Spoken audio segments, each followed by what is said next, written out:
machst du auch noch solche Fehler im Spielaufbau und kassierst dadurch extrem viel Tore, dann solltest du unbedingt dieses Video bis zum Ende schauen, denn ich zeige dir, welche Fehler auch ich noch im Spielaufbau mache, aber ich dir anhand dieser Szenen genau zeige, was ich hätte anders machen müssen, damit du deutlich weniger Ballverluste im Spielaufbau hast, denn wir alle wissen, wenn wir ausgekontert werden, ist es in EAFC 24 noch schwieriger zu verteidigen und dadurch kassieren wir unnötige Tore. Doch bevor wir in die Szenen reingehen, lass am besten schon mal ein Abo da, damit du kein weiteres Video und keinen Livestream mehr verpasst. Schau auch gerne bei Twitch vorbei, wenn ich wieder live bin. Die Streamzeiten findest du immer auf dem Community-Tab auf YouTube, im Discord oder beim Twitch-Streaming-Plan. Also schau gerne rein, wenn ich Live-Gameplay zeige und dort kann ich dir dann meistens auch noch in-game live das Beste live erklären. Ich habe dieses Video in 3 Kategorien unterteilt. Das erste sind unnötige Dribblings im Spielaufbau, dann unnötige Fehlpässe und zu viel Gesprinte im Mittelfeld. Das sind die häufigsten Fehler, die ich glaube, die im Spielaufbau dafür sorgen, dass du den Ball verlierst. Und wir gehen zuerst in die erste Szene rein. Wir lassen die erstmal komplett durchlaufen in voller Geschwindigkeit. Danach zeige ich euch nochmal Schritt für Schritt in verringerter Geschwindigkeit, was ich hätte anders machen sollen, sodass ihr am meisten mitnehmen könnt und das in euer Spiel integrieren könnt. Und wir starten mit unnötigen Dribblings im Spielaufbau. Und da gehen wir direkt in diese erste Szene hier rein. Ich lasse sie, wie gesagt, einmal komplett durchlaufen. So, wir sind hier außen. Mit dem Außenverteidiger drehen wir uns hin und her. Übrigens, Left-Stick-Dribbling ist es. Dazu habe ich ein Tutorial gemacht. Wie ihr seht, kommt der einfach nicht an den Ball. Aber dadurch, dass wir es so exzessiv dort betrieben haben, sind wir am Ende in dieser Position, wo wir den Ball verlieren. Und ich denke, ihr kennt es sicherlich. Zack. Bumm. Und schon kassieren wir dadurch ein Gegentor. Und was letztlich das Hauptproblem war, wie gesagt, ich verlinke dieses Left-Stick-Dribbling, linker Stick-Dribbling nochmal hier oben, damit ihr zumindest dort die Kontrolle habt und weniger Ballverluste habt. Das ist wirklich extrem stark. Lernt es auf jeden Fall. Aber was das Hauptproblem hier war, ist letztlich dieses Dribbling. Wie gesagt, wir können zwar hier die Ballkontrolle behalten, weil wir an sich noch keine Anspielstation haben. So, was aber dadurch passiert, nämlich genau ab diesem Zeitpunkt jetzt. In diesem Zeitpunkt siehst du, da sind jetzt 3 Spieler um dich herum und du hast an sich keine wirkliche Anspielstation. Und dadurch bringst du dich selbst in Bedrängnis. Denn jetzt wechselt er auch zu dem Spieler da oben hin und kann jetzt Druck ausüben. Und dadurch, dass wir es so lange verzögert haben, ist jetzt letztlich auch die sichere Anspielstation auf unseren inneren Verteidiger da zugestellt. Und jetzt haben wir eigentlich diesen Platz, um diesen Ball zu spielen. Wir spielen diesen Ball zu spät. Und dadurch, wie ihr seht, hat er schon seinen Spieler angewählt. Und ihr wisst, dass Innenverteidiger schlechtes Dribbling haben und es sich oft länger dauert, bis die sich drehen. Und dadurch, dass er jetzt schon angesprintet kommt, nehmen wir den zwar erstmal weg vom Verteidiger an. Und ich wollte jetzt noch einen Seitenwechsel spielen. Aber dadurch, dass die Drehung so lange dauert, wie ihr jetzt seht, haben wir uns allein durch dieses Dribbling auf der Außenposition und dadurch diesen Pass einfach zum Innenverteidiger zu spät gespielt zu haben, haben wir uns jetzt selbst in diese brenzliche Situation gebracht und haben sozusagen deswegen diesen Ballverlust. Hier wäre es am sinnvollsten gewesen, einfach direkt zum Torwart zu passen, ja, weil das die einfachste Möglichkeit, diesem Druck noch auszuweichen. Man hätte indirekt auch wieder auf den Außenverteidiger nach außen spielen können, aber dann hättest du das gleiche Problem gehabt, dass direkt wieder 2 bis 3 Leute dort gewesen wären und, sag ich mal, Druck ausgeübt hätten. Also das Beste wäre in dieser Situation nicht irgendwie noch versuchen, dich auszurichten und einen Seitenwechsel zu spielen, sondern einfach safe zurück zum Torwart und dann kannst du ganz einfach das Spiel nochmal neu aufbauen. Und eine andere Sache, wie wir es hätten klären können, war hier schon weiter vorher, in dieser Situation, weil da haben wir jetzt uns mal Raum verschafft vom anderen Gegenspieler. Wir hätten noch kurz nach innen laufen können und hätten dann auf diesen ZM spielen können und hätten diesen ZM am besten auch noch R1 gedrückt, damit der zu uns kommt, und dann hätten wir es ganz einfach über den anderen Innenverteidiger und dann die Seite verlagern auflösen können. Das war sozusagen zu der ersten Szene von unnötigen Dribblings. So, jetzt gehen wir direkt in die zweite Szene rein. Wir sind wieder mit dem Außenverteidiger und suchen jetzt hier unnötig diesen Übersteiger und verlieren dadurch den Ball. Wir kriegen ihn zwar glücklich noch zurück, aber das hätte ganz anders brenzlig ausgehen können, weil in dieser Situation hier,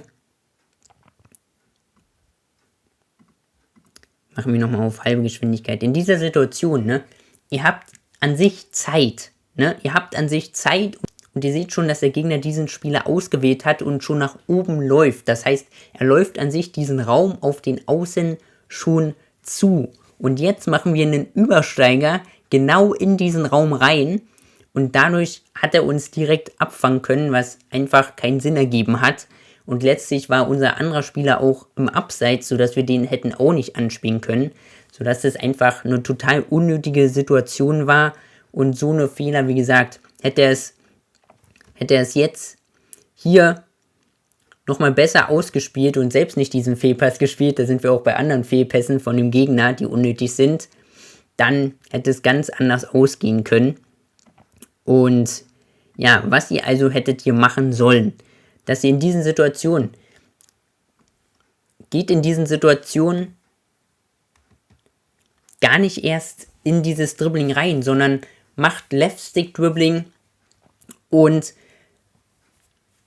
dreht euch am besten zurück, und ihr seht hier unten schon, auf dem Radar seht ihr es nicht, aber seht kurz über der Follower-Marke da, seht ihr schon unseren Außenverteidiger, und ich kann euch sagen, Seitenwechsel in EFC 24 sind so crazy OP und niemand spricht wirklich darüber, weil die verschaffen euch so crazy Räume, und ich versuche so oft wie es geht Seitenwechsel zu spielen. Dadurch, dass die Teams an sich schon besser im Team verschieben, ist es halt oft so, dass so ein Seitenwechsel einfach so viel Raum euch ermöglicht, weil das Team auf die komplette Seite verschoben hat und auf der anderen Seite extrem viel Raum ist, wie ihr es hier unten an diesem Außenverteidiger seht. Deswegen die einfachste Situation, und eigentlich mache ich das auch standardmäßig sonst im Spiel, dass ihr einfach jetzt nach innen dribbelt oder eine Ballrolle nach innen macht und dann einfach diesen Seitenwechsel nach ganz unten spielt. Und glaubt mir, wenn ihr das macht und es immer öfter macht und dann vielleicht wieder die Seite wechselt, ihr werdet nicht glauben, wie viel Raum ihr plötzlich habt und welche Räume sich dadurch erst ergeben. Also unbedingt Seitenwechsel öfter spielen. So, also das wäre die einfachste Situation. Hier nach innen dribbeln, Seitenwechsel spielen und du hast Raum des Todes. So, jetzt sind wir hier in der letzten Szene von unnötigen Dribblings. Hier schon eigentlich das erste Dribbling, wo wir es noch gerade retten. Zweite unnötige Dribbling, und jetzt wird es richtig unnötig. Wir bringen uns da selbst in eine brenzliche Situation, und ihr kennt's, crazy Pass auf jeden Fall und drin ist Ding. Ja, wieder ein Gegentor kassiert, weil es komplett unnötig war, und deswegen schafft da Klarheit im Spielaufbau. Desto mehr Klarheit ihr da habt und unnötige Sachen vermeidet, wie Dribblings, Pässe und Sprinten, könnt ihr so viel Gegentore und vor allem einfache Gegentore einfach vermeiden. So, und hier schon die erste Sache. Dieses Dribbling an sich war auch schon unnötig, weil wir laufen eigentlich genau in diese zwei Spieler rein. Wir kriegen es dann noch mit diesem Pass nach hinten da korrigiert, aber jetzt ist schon wieder die nächste unnötige Sache, dass wir jetzt unnötig hier schon Übersteiger machen, und ihr wisst, die Animation dauert, er wäre feiner da schon reingegangen, da habe ich gemerkt, das war jetzt nicht so gut, und jetzt bringen wir uns selbst in die Situation, weil wir nach hinten gehen und dann wieder nach vorne gehen, was einfach keinen Sinn ergeben hat, und dann halt das Tor kassieren. So, aber jetzt ist natürlich das Wichtigste, wie sollen wir solche Situationen am besten vermeiden. Wie gesagt, hier an sich, da schon gar nicht in das Dribbling hier reingehen, sondern den schon früher auf den Außenverteidiger spielen. Wir spielen ihn denn auf den Außenverteidiger. So, und jetzt ist die beste Variante, macht am besten eine Ballrolle nach hinten, dreht euch einmal im Kreis, spielt diesen Seitenwechsel. Ihr müsst nur bedenken, wenn ihr jetzt euch rumdreht und auf den unteren Spieler achtet und natürlich auf diesen Spieler vor allem achtet, je nachdem, wie sich dieser Spieler dort verhält. Sollte er jetzt schon diesen Seitenwechsel indirekt antizipieren und auf euch rauflaufen, dann spielt diesen Seitenwechsel nicht, sondern spielt dann einfach zurück zum Torwart und dann könnt ihr gucken, ob ihr auf den Seitenwechsel gehen könnt oder einen Innenverteidiger anspielt und dann wieder auf die Seite verlagert. Meistens dieser Pass zurück zum Torwart ist so unterschätzt, weil dadurch, dass ihr ihn zurückspielt, wird das Team von dem Gegner meistens nicht komplett wieder nach vorne rausschieben, es sei denn, er hat natürlich Pressing eingestellt.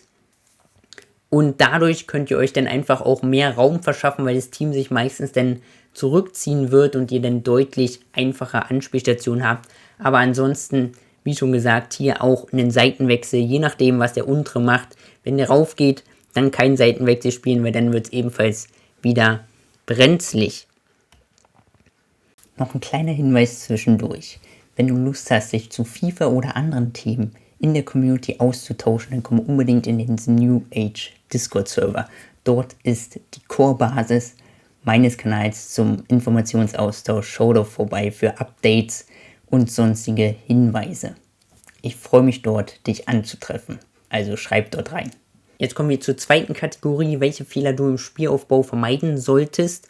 Und das sind natürlich unnötige Fehlpässe. Und wir alle kennen es, wir spielen so unnötige Fehlpässe im Spielaufbau und werden dann meistens ausgekontert. Und dort gehen wir jetzt natürlich auch in die Szene rein.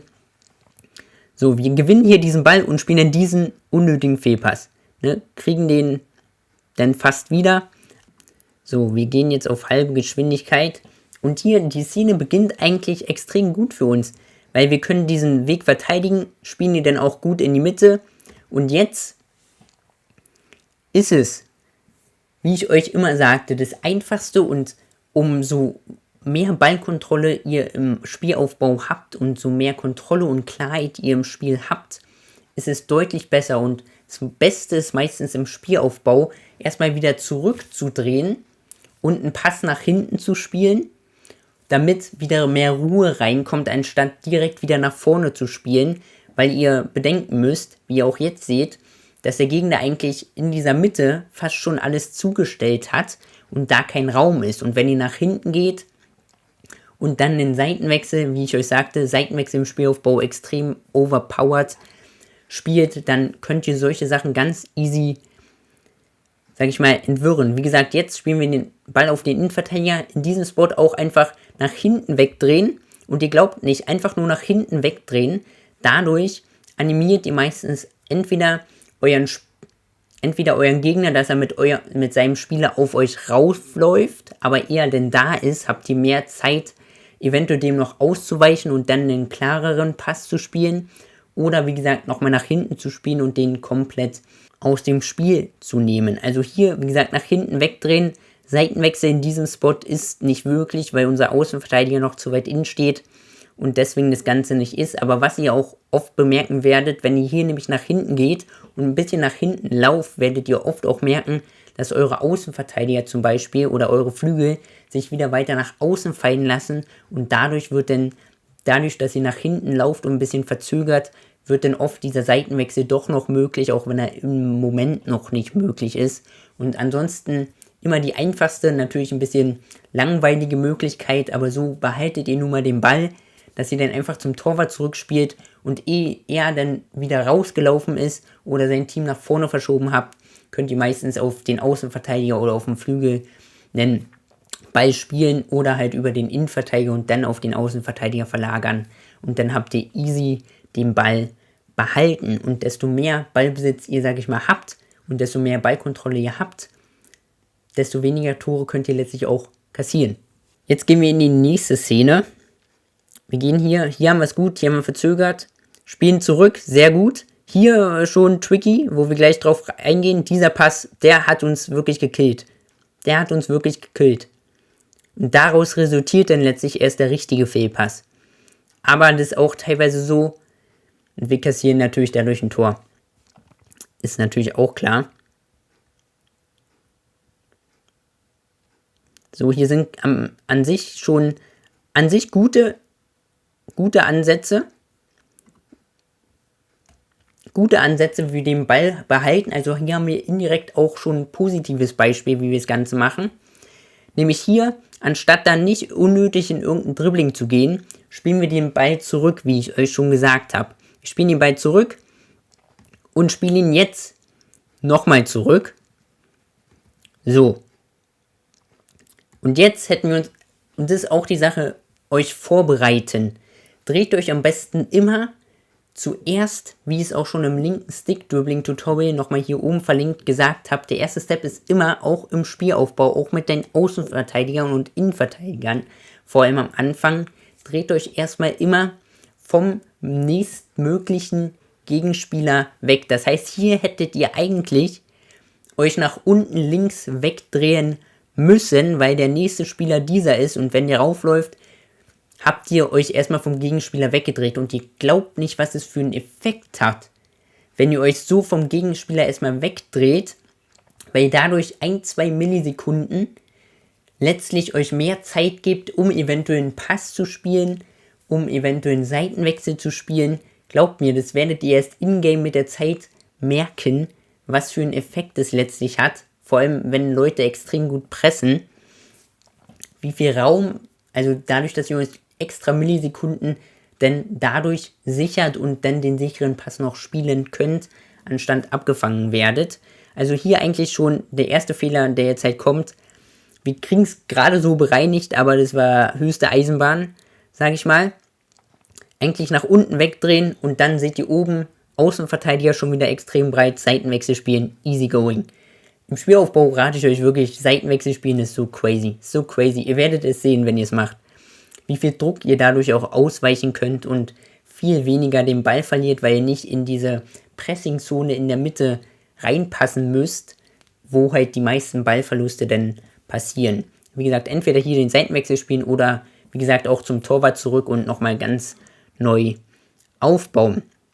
Wie gesagt, wir machen nämlich den Fehler, wir gehen nämlich in Richtung des Gegenspielers rein und dieser wechselt dann auch genau auf diesen Spieler und somit haben wir einfach schon weniger Zeit, uns wieder vom Gegner wegzudrehen und dann kriegen wir es mit linker Stick-Dribbling, deswegen nochmal oben verlinkt, doch noch hin, hier diesem Druck auszuweichen, aber mit dem Innenverteidiger, ihr wisst, Dribbling vom Innenverteidiger ist schlecht, sodass oft ihr trotzdem den Ball dadurch verlieren werdet, weil die einfach zu träge sind und sich zu langsam drehen. Wir kriegen es in diesem Moment noch hin. So, jetzt die nächste Sache ist, in diesem Spot hätten wir auch diesen Seitenwechsel auf den Außenverteidiger spielen müssen. Und hier kann ich euch sogar raten, in solchen Momenten, wenn ihr seht, dass er extrem viel Raum hat, aber auch extrem viel Raum davor ist, kann ich euch sogar raten, dass ihr sogar einen L1-Dreieckball als Seitenwechsel auf den Außenverteidiger spielt, weil dadurch wird er direkt in den Lauf gespielt und dann habt ihr gleich 1-2 Leute, die da mitgehen können und er hat, sage ich mal, nur einen Typ, der das an sich dann verteidigen kann, sodass ihr dadurch extrem schon mal offensiv ein bisschen mehr Power macht, wenn ihr den als L1-Dreieck, also als hohen Steilpass als Seitenwechsel spielt. Wäre die beste Variante gewesen. So, wir spielen jetzt aber einen druckvollen Pass auf unseren oberen ZDM. Und in diesen Momenten sehe ich schon, es ist einfach extrem wenig Platz, deswegen natürlich druckvoll spielen, dass er auf jeden Fall ankommt, aber oft ist es so, dass, wie wir es jetzt auch hier sehen, dass er durch das Pressing, was das Team automatisch macht und besser verschiebt, er schon automatisch auf diesen Spieler raufgehen wird, wie es auch gleich passieren wird und du deswegen, wie gesagt, wir spielen den Pass, siehst du, und ehe dieser Pass ankommt, ist er schon direkt an uns dran und hat extrem viel Druck aufgebaut, was halt nicht gut ist, weil ihr genau in diese mittlere Pressingzone immer reinpasst, was extrem gefährlich im Spielaufbau ist. An sich habe ich natürlich jetzt gesehen, dass der Außenverteidiger frei war und halt dahin passen wollte, aber wenn, hätte ich den direkt jetzt als First-Touch-Pass spielen müssen, wirklich als First-Touch-Pass, weil dann kann er nicht schnell genug auf euch raufgehen. Dadurch, dass wir ihn aber annehmen, kann er in diese Lücke reinstoßen. Also was ihr hättet hier machen sollen, beziehungsweise ich auch hätte machen sollen, in diesem Spot am besten First Touch auf den Außenverteidiger spielen. Oder da er über oben angreift, hättet ihr auch, was ein bisschen riskanter ist, wo wir wieder zum Dribbling kommen, aber Left-Stick-Dribbling ist dafür gut. Wir hätten wieder uns nach unten die Ballannahme machen müssen, um euch erstmal vom Gegner wegzudrehen. Dann hättet ihr gucken können, was der Gegner macht. Wäre er, sag ich mal, in diesen Raum hier zu eurem Stürmer gelaufen, dann hättet ihr einfach auf euren Außenverteidiger rausspielen können. Wäre er aber weiter auf den Außenverteidiger gelaufen, hättet ihr einfach auch auf euren Stürmer spielen können und dann euren Außenverteidiger schicken und dann auf den Außenverteidiger verlagern. So, dann kommen wir jetzt zur letzten Szene von unnötigen Fehlpässen im Spielaufbau. Ich denke, das Prozedere ist langsam klar. Wir schauen uns die natürlich erstmal komplett an. Hier, komplett faul. Was wollten wir da überhaupt? Ne? Da weiß ich selbst nicht, was wir wollten. Und dann direkt nochmal. Das sind, wie gesagt, immer tricky Situationen. Und kassieren das Tor gleich 2 unnötige Fehlpässe. So, aber da weiß ich gerade selber nicht, was ich hier eigentlich bezwecken wollte. Ehrlich gesagt. Junge, da weiß ich selbst nicht, was mich da geritten hat. Wie gesagt, erstens, wir laufen schon eigentlich genau in das Pressing rein, vor allem in den Spieler rein, der angewählt ist. In diesem Moment eigentlich Left-Stick-Dribbling nach unten ausrichten und dann hättet ihr den Pass auf den anderen spielen können und dann wahrscheinlich nach oben Seitenwechsel oder nach unten, je nachdem, wie sehr sich denn bewegt. Aber wir laufen in das Pressing rein. Hier hätten wir noch den Pass nach oben spielen können, was schon riskant gewesen wäre, weil er an sich schon auf uns raufgeht und in diesen Raum eigentlich reinläuft. Wir hätten ihn trotzdem noch spielen können, nach oben. Machen wir nicht, ansonsten spielen wir diesen Ball hier nach unten, was dann aber viel zu spät war. So, dann bringen wir uns in diese Bredouille. Wir können diesen Laufweg dann hier verteidigen. So. Und in diesen Momenten hätte ich mich eigentlich nach unten links wegdrehen müssen und eigentlich zurück zum Torwart spielen müssen. Wie gesagt, diese Situationen sind immer am brenzligsten, ne, weil du den Ball wirklich kontrolliert hast, einen Pass spielen kannst. Dadurch, dass die Leute Gegner pressen, hast du meistens nicht so viel Zeit. Am besten direkt zum eigenen Tor ausrichten wieder oder in den freien Raum, eher in den freien Raum einrichten, was nach unten links wäre und dann am besten zurück zum Torwart und dann hättest du auf eine Seite den Seitenwechsel spielen können. Wir wollten den nach oben spielen, was keinen Sinn ergeben hat und dann laufen wir halt in diese Szene rein.